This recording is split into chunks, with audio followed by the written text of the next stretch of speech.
Oh, another one. Yes, it is.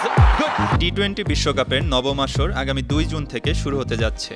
সেখানে অনন্য এক রেকর্ড করার সুযোগ আছে বাংলাদেশি অলরাউন্ডার সাকিব আল হাসান এবং ভারতীয় অধিনায়ক রোহিত শর্মার।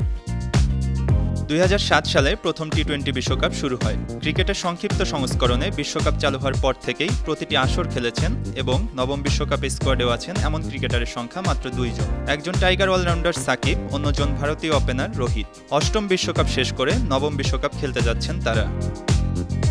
২০ ওভারের বিশ্বকাপে সবচেয়ে বেশি ৩৯টি ম্যাচ খেলেছেন রোহিত, যেখানে সাকিব খেলেছেন ৩ ম্যাচ কম ৩৬টি।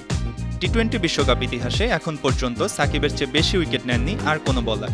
তার ঝুলিতে আছে ৪৭টি উইকেট। এখানেও সংক্ষিপ্ত সংস্করণের বিশ্বকাপে প্রথম বলার হিসাবে ৫০তম উইকেট নেওয়ার মাইলফলক এই তারকা ক্রিকেটারের সামনে। বাংলাদেশের হয়ে যেখানে রেকর্ড সেখানেই সাকিব। এমনকি এক আসরে দেশের হয়ে ৬ ম্যাচ খেলে সর্বোচ্চ ১১ উইকেটও শিকার করেছেন তিনি। পাশাপাশি সব আসর মিলে টাইগার ক্রিকেটারদের মধ্যে সবচেয়ে বেশি ছক্কাও আল হাসানের। তার ব্যাট থেকে এসেছে ২৩টি ছয়ের মান। সাকিব আল হাসানকে রেকর্ড আল হাসান হিসাবেও অভিহিত করেন অনেকে। এর কারণগুলো বোধহয় স্পষ্ট হয় যখন এমন সব মাইলফলক হাতছানি দিয়ে ডাকে এই বাংলাদেশে জন্ম নেওয়া এক অসামান্য ক্রিকেটারের সামনে। মঈন হাসান, ৫২ টিভি।